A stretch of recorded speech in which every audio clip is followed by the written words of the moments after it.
By now, you've probably seen what happened this week, that classic false move that opens after the weekend. Bitcoin dropped hard on Monday during the Asia session. And guess what? Today, Asia session just repeated that exact low. Now, most people think any bounce from here means we're good to go. But here's what you need to know.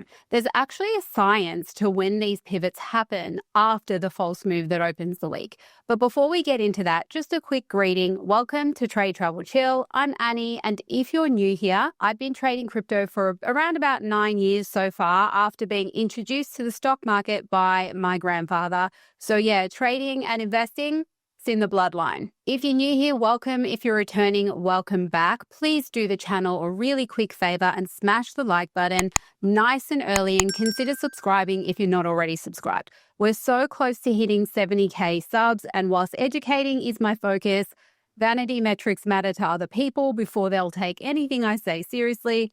It is what it is, so every subscribe helps. So let's talk about this science behind pivots. According to our macroeconomists at TTC, the week's pivot after the false move has a 73% chance of happening between Monday US session and the end of Tuesday US session. That means if this week follows the pattern, we've got UK session and US session today to see that pivot. Now, by the time this video comes out, the UK session might already be over or be very close to ending. So the US session is the one to look for it. But, and this is important, there's way more to it than just believing any low in this time frame is going to change the week's trend. So let me show you exactly what I'm watching and how I'm personally going to be positioning for this. We're going to have a look at the 15-minute chart first before I zoom out, because the 15-minute really helps us to identify the false move into the potential week's pivot. So if we go back to the weekend price action, you will probably know a lot by now, if you are a regular watcher of this channel, what the false move looks like, because I tend to do updates on Sundays and I try to anticipate for you guys which way I think the false move will happen each week. So the false move is the move that liquidates traders who trade over the weekend and end up stuck in sideways choppy price action. And this weekend was very much sideways choppy price action, so was able to trap a lot of traders. It's very difficult to identify prior to the week opening what the trap will look like, but I do my best to explain that on Sundays, what I think might happen, or not even necessarily what I think might happen, but more so the type of movement that if I saw it, that's when I would react. But if something else happens, then I wouldn't. So this week I was hoping we would get a false move to the upside, just of like a stop hunt before moving down. But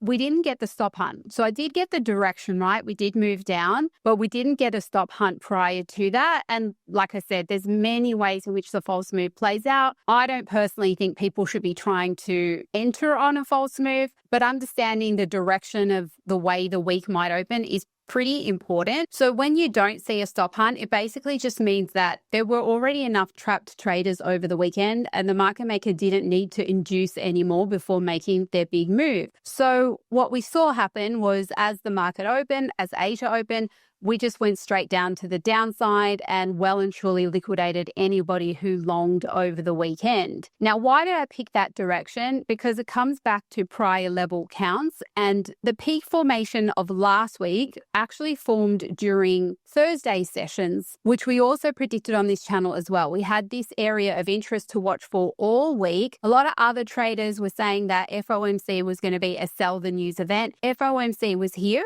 and it actually rallied after. So anyone who said that they picked that right, they actually didn't, because we rallied after FOMC. What actually caused the reversal was the stock options expiries, which was what we talked about on this channel. So they expired Wednesday into Friday, and that's why we saw the peak formation high just ahead of those expiries, and that's why we sold off after. So all of this equals a level 1 drop on the 1 hour time frame. Even though I'm on the 15-minute now, I'm just trying to show you the price action more clearly. So therefore, when we went into the weekend trap, if you're trading this on the 1 hour time frame, you would expect a level 2 to follow, which is why my bias for Sunday was bearish. It was bearish until about 113, 114. I wanted to see if that level held, because that would leave a higher time frame, higher low, which which I won't go into detail on that because I did cover it all on Sunday. If you want to understand that, the video's there. However, it's not relevant anymore anyway. The moral is that we dropped below that, which then meant, we weren't going to get that higher low. Now, the problem is because we dropped low with such speed, that now makes this a 1 hour level 2 drop,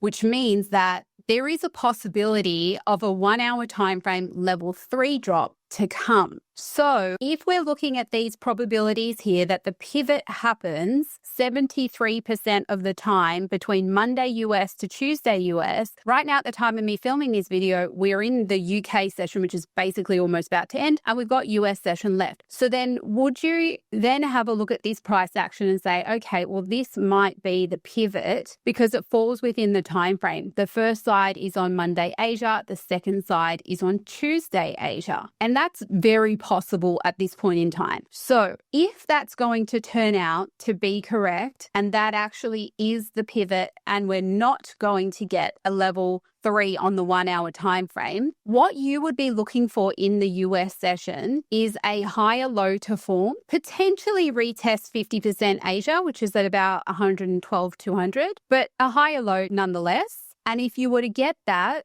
then you would believe that we are about to start it's called a 3-day swing. The weekly pivot is a 3-day swing. So you would believe that we're about to start that to the upside. Now, if we don't get that higher low, that's where you would then start to prepare for lower prices, which will equal the 1 hour time frame drop. Now, my target for the 1 hour time frame drop was at about 110K. But the point being, because we're at risk of a 1 hour level 3 drop still to come, even if the US session runs a bit of a trend to the upside, we still may be higher time frame bearish because we're now under the low of the week, which is at 114,338. And so it's possible that we have just like a slow kind of trend up to the low of the week. And even then we get level 3 drop. So the reason why I'm not flipping bullish on this right now is because when a peak formation low is put in, it doesn't normally look like this, meaning this is very creepy price action, right? Like all these candles here, they're very slow moves to the upside. Yes, that can be typical of Asia session because Asia doesn't tend to have high volume, not to mention Asia had a bank holiday today. So we kind of discount the Asia price action today, but we pay more attention to UK and US. And UK really has just been consolidating. So US might end up making a fast move today. And like I said, you'll be looking out for signs of a higher low for that fast move to move to the upside, which still could be a higher time frame retracement only, meaning it's only a day trade long if you get a good entry. Or it could end up rejecting the 200 EMA again, which is this yellow one on my chart. And then we head down from there. Or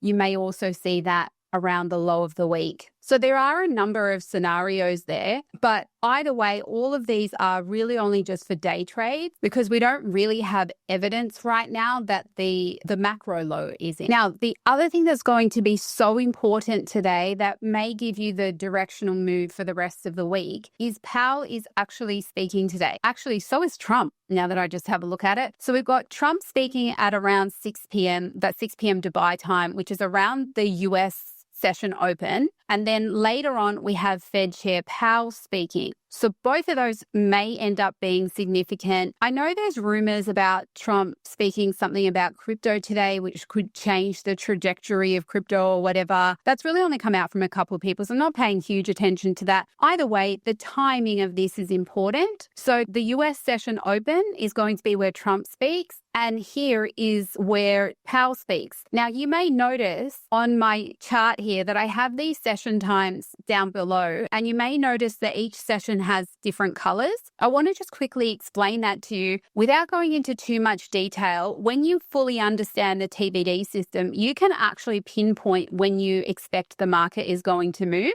because it moves not just because of sessions. Like whole sessions have a typical behavior, but within the session, there are times that you can expect price to move, which sets up for the next session. So you'll notice that the last hour of Asia is colored here, and so is the last hour of UK. They're called Asia and UK extensions. I won't go into detail about them, but if you do want a greater understanding of all of this, because like I said, when you do understand this, you don't need to sit at a chart all day looking for trades because you know the time to turn up. But all of this is covered in our courses. The link to our website is in the description down below. You can go through this if you're interested. There's a couple of memberships to choose from. Check that out if you're interested. But the moral of the story is you'll notice here that for the US session, the colors are different. So it's not the last hour of US, it's actually the first 3 hours of US. That is when we expect a certain trading setup known as the NYC reversal trade. And that is going to be so important for today. The NYC reversal trade basically means the current trend, so current trend being down, pivots within the first 3 hours of the US session. Now, that's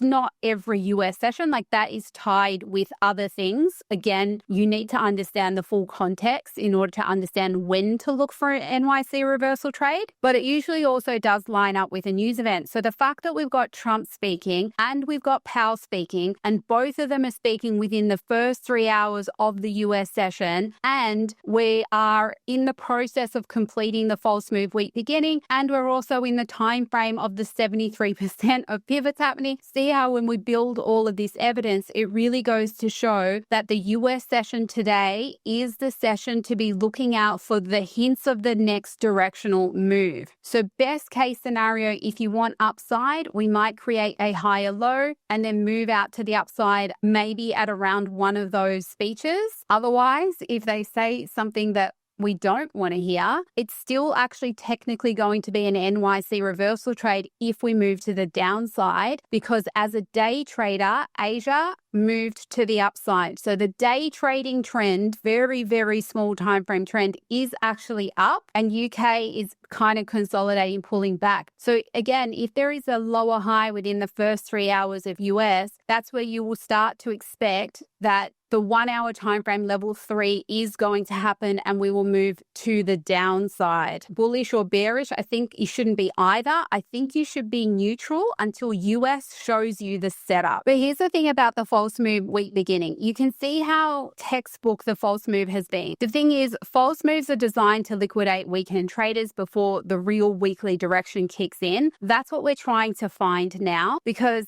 you need to understand that market makers need to clear out the weak hands first, right? So that's what they do usually on a Monday as the market opens. So the key question now isn't whether we'll pivot, it's whether we've seen enough to the downside to make the pivot sustainable. And that's where level counting comes in. Level counting happens on every time frame. So if we have a look at Bitcoin on the daily time frame, then again, if you're a regular watcher of this channel, you will know that we have a double top, currently have a lower high. Okay, that's a problem, but we haven't yet created a lower low. We do know also that we have major liquidity below price between about 103,500 to 107,500. The next largest liquidation zone is down here at 92 to 95.8. Now, it's there, but you don't worry about that until you see how price reacts here. So right now, when you see influencers online calling for 90K Bitcoin, first of all, there isn't liquidity down at 90K. I've just shown you that it's from about 92.5 is the lowest high-level liquidity currently. So if there's not liquidity down at 90K, we simply can't go there. It doesn't mean liquidity can't build in the future, but it's not there now. So it's kind of silly to be calling for 90K Bitcoin from now. The biggest area of interest is here. And for me, I'm really looking around the 105K sort of area. But once you identify the liquidity, you match it up with other things. Okay, so you match it up with your levels. The double top is essentially an M formation. So we have the M formation, we have a drop, we have a lower high. We may be in the process of a level 2 drop. We have a 200 EMA that lines up with a major liquidity zone. And we also had very large buys sitting at 105K. So I want to double check if those buys are still actually there. They are. So we're looking at this line right here. You can see 422 at 105. Now they are lightening out. That's an important sign. So they were much higher about a week ago. There were much higher orders. It's less now, which may be a sign that the people with the big money don't think we're going down that low anymore. Time will tell. Again, just like the orders get lighter, they can also get heavier if we start to get closer to price. But now that I'm looking at this, I also see significant sell orders currently at around 113,900 to 114K. That's going to be relevant when I get back down to the small time frame. So just keep that in mind for now. But then when we go to the 4 hour to look at our levels on the 4 hour, it's clear when you zoom out that this was a level 1 drop. This was level 2. This was my area of interest, this candle right here to come back for the retracement. This was during the FOMC week. And as you can see, that's exactly where we came and we have fallen away since.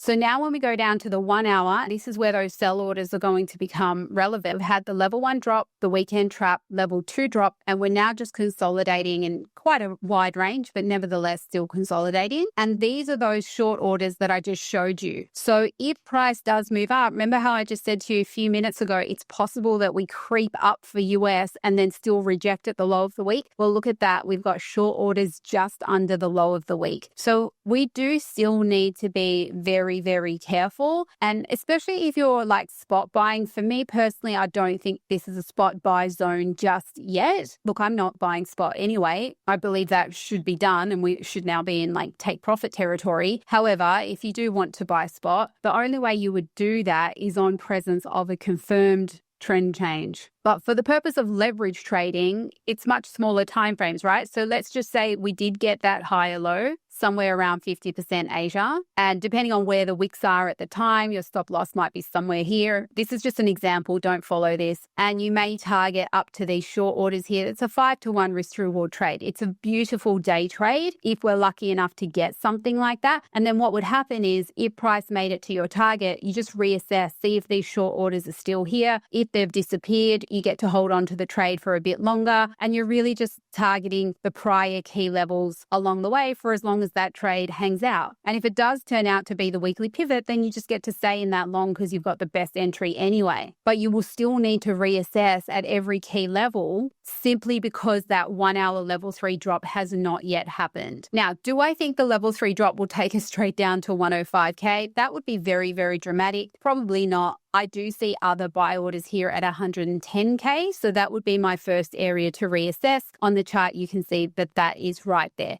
That would make a fairly decent level 3 drop, to be honest with you. If we basically clone this and bring it across here, kind of matches up, right? So again, this is why I'm not saying this is particularly a buy the dip moment right now. Staying neutral is the intelligent decision to make. Looking for the higher low at around 112,200 will allow you to flip from neutral to bullish. Looking for a further rejection of maybe the 50 EMA or even these short orders up here will allow you to flip from neutral to bearish. Now, in addition to that, what you can see here, if you're noticing these two pink lines on my chart, these were the highest levels of liquidity at the time prior to the drop. And that's always the market maker's target when they issue the false move week beginning, like I said to you, is to liquidate as many weekend traders as they can. So this was some weekend traders' liquidation points for long positions, and they are well and truly liquidated. As you can see, the price went down here. So that's why liquidity is important when it adds confluence with your other indicators or trading strategy or whatever it is. It can help you to really pinpoint the zone perfectly. So those two pinpointed the level 2 drop perfectly. Now, because the drop has happened, we want to add new levels. Now you can see a whole bunch of lines on my chart. This is all the relevant recent liquidity, okay? So these are lowest hanging fruit, the easiest target for the market maker. And what you can see is that there is a cluster of liquidity around the 110K long orders. So if we do continue to get our level 1 drop, that's going to be the first area of interest. The next one's going to be down at around 108K kind of area.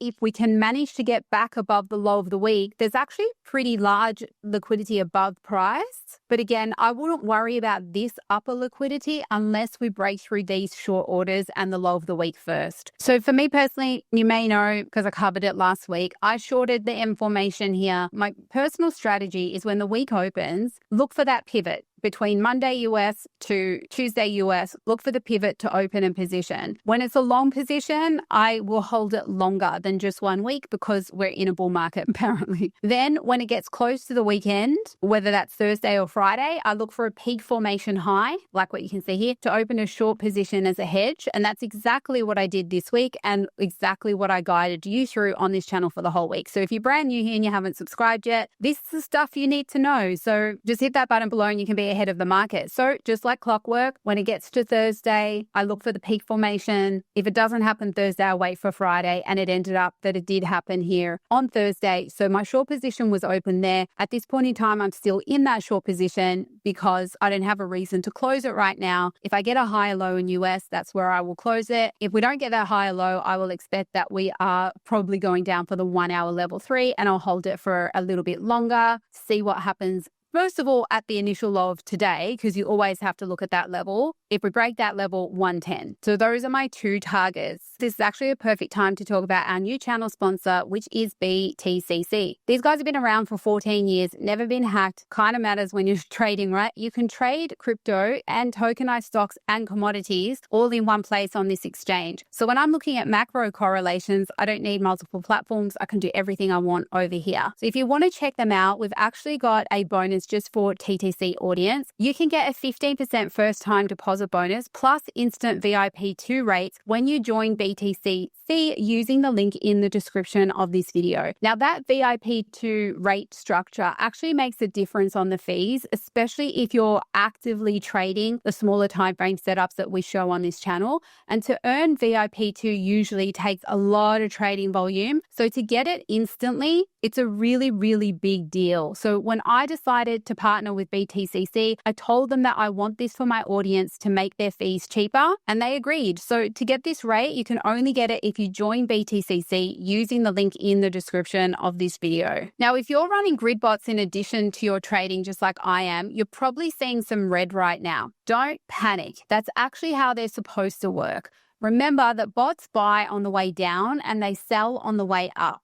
So because we've only recently had this significant drop, all they've really been able to do is buy, and that's why they're temporarily red. Once we find proper support and the price starts rebounding, they'll turn green again and they'll start going back to taking profits. But there is something that you can do for your bots if they have significantly fallen out of your range, and it's what I call a recovery bot. So I'm going to explain to you that strategy right now so that you can set this up if it's something that you want to do. So I'm going to use Sui as the example. We're on the 4-hour time frame. Let's just say prior to this drop here, chose this as your support range and you chose this as your resistance range, okay? Now price has dropped down below. Now, if you're on low leverage, which you should be with bots, you haven't been liquidated and all is fine. But what it means is that because the price is now out of your defined range, it's not doing anything. It's basically on pause. So it hasn't liquidated you because it hasn't come to your liquidation zone, but it's also not doing any buys and sells because it's outside of your range. Now, here's the thing. If you just go and change your range, like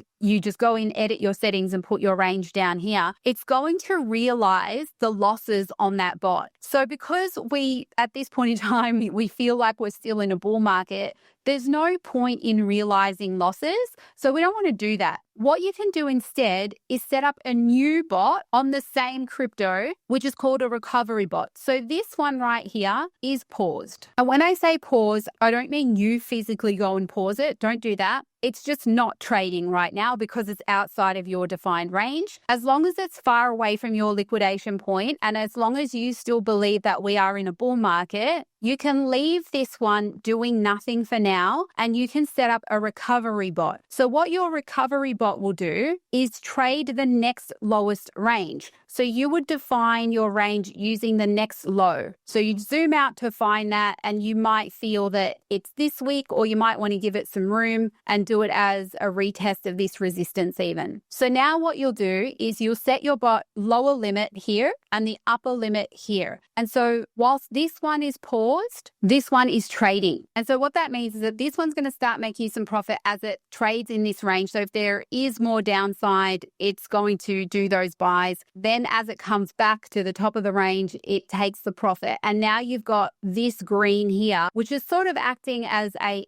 hedge or it makes up for the losses of this bot that are only in loss temporarily. Then once price goes back into this range, this bot here, the original bot, will automatically start again. You don't have to do anything because it was really only just paused because it was outside of the range. And then when it gets back into this range, you close the lower bot because it was only a temporary one. So if price gets back into the original range, you close this bot, its job is done, you collect those profits and you continue on as normal with your top bot. So if any of them are in red and they're worrying you, you can consider doing something like this. However, I also wouldn't jump the gun on it because if I use this exact example, the price right now is 3.36 on this coin and the bottom of the range is 3.4. It's really not that far from the bottom of your range. The only time I would consider setting something up like this is if we actually did get, say, a retest, a lower high, and I started to feel confident that we are going to come significantly lower. So you don't need to do this now. I'm just showing you what it is in advance. If we do continue to correct, the time to set up a bot like this will be when the next bottom of the range is set and you start to see the trend change there. So only on confirmation of a trend change do you need to set up bots. And that way it will start from the bottom of the range doing buy, sell, buy, sell, buy, sell until it gets back here, close, take profit. This one kicks off again and all is good. So you just have to remember here that the key with the recovery bots is you're not trying to average down your existing position because you have to change that. If you do it, you have to realize the loss. You're creating a new range that captures the rebound from the new lower levels. It's about being smart with your capital allocation. Now, I don't know about you, but I rather have a systematic approach to this than just kind of hope and pray, you know what I mean? So this is a really good strategy for that. And actually, since we're talking about bots, I run all of my GridBots on Pionex. And if you want to learn how to set these up properly, they've got significant deposit bonuses right now where you can test out their bots risk-free. Now, there is only 7 days to claim this bonus. So even if you don't want to start your bots today because you think there's going to be more of a correction, that's fine. But you may as well register to get the bonus. And then when you feel it's the right time, you can go for it then. So this is 1,000 USDT bonus for registering and depositing. There's a KYC bonus if you want to KYC, but you don't have to. The deposit bonus, if you deposit 100 USDT, you get a futures bonus of 100 USDT, and this goes all the way up to 10,000, gets you 1,000 USDT. It may take a few days for you to get your bonus because they are only distributed on Tuesdays and Fridays, so just be aware of that. And then there's also a trading reward for users who open their first futures grid order and keep it running for at least 7 days. Will earn another bonus on top of that. In addition to this, when I started using GridBots myself, I realized that people really needed a dedicated space to learn how to use them properly. And that's exactly why I created a free GridBot mastery course. You can learn this entire system in under an hour. It's a very quick course, but understanding the mechanics is crucial if you're going to be using GridBots. So to get access to this course, it's very, very simple. It's a free course. All you need to do is join Pionex using the link in the description of this video. Fund your account with a minimum 250 USDT. Now that's your money to use on bots. It's not a cost for doing the course. Once you've done that, just head to this website, which is also linked. It's in the description of all of our videos right here. You'll see join now, limited time only free. The Pionex link is there and the link for this course is there as well. So once you're on the website, just scroll down until you see here, get access, click on that and follow the instructions. And if you want step-by-step instructions on how to get started, you can also just watch this very short 5-minute video because this will walk you through exactly what to do. If you have any issues, there's also an FAQ section down here. And I'm sure that if you go through this, it will answer whatever questions you have. Finally, if you want to, you can also copy my bots, but even if you do, it's still worth doing the course. In the description of my videos, you'll see it says copy my bots here. You can check that out if you want to. Okay, so here's the bottom line. Whether you're trading right now manually or using bots, this week it's crucial to make sure that the low is actually in before you ape in. I don't personally believe in buying spot this late in the cycle. It should already well and truly have been done. All of my analysis that I cover here personally on this channel relates to short-term futures trading where you can manage your risk properly and have clear take profit targets. So for me right now, when I'm looking at targets, they're targets for previously opened spot positions, but also for short-term futures positions or weekly trades. And when I'm looking to get into new positions, it's always futures positions at this point of the cycle. And that's because at this point in the cycle, it's not about hoping, it's about having a plan. Now, if that pivot does come in our 73% probability window, great. But if it doesn't, we just have to adjust. But we're not gambling here. We're well and truly aware of the levels either side, no matter what. So all we want to do from here is wait for that weekly pivot low between now at the time of this video and the end of the US session today. Now for bots, just remember that they're designed to handle volatility. If yours are red right now, that's normal. The recovery bot strategy that I just showed you can help if you fall significantly out of the range. But if you're just a little bit out of the range, don't worry about it. It's fine. The link to our community is in the description if you do want real-time analysis and to see how I'm adjusting positions, as well as my entire team. There's a ton of pro traders inside of our Discord. Just remember to keep your risk managed, and I will see you in the next one.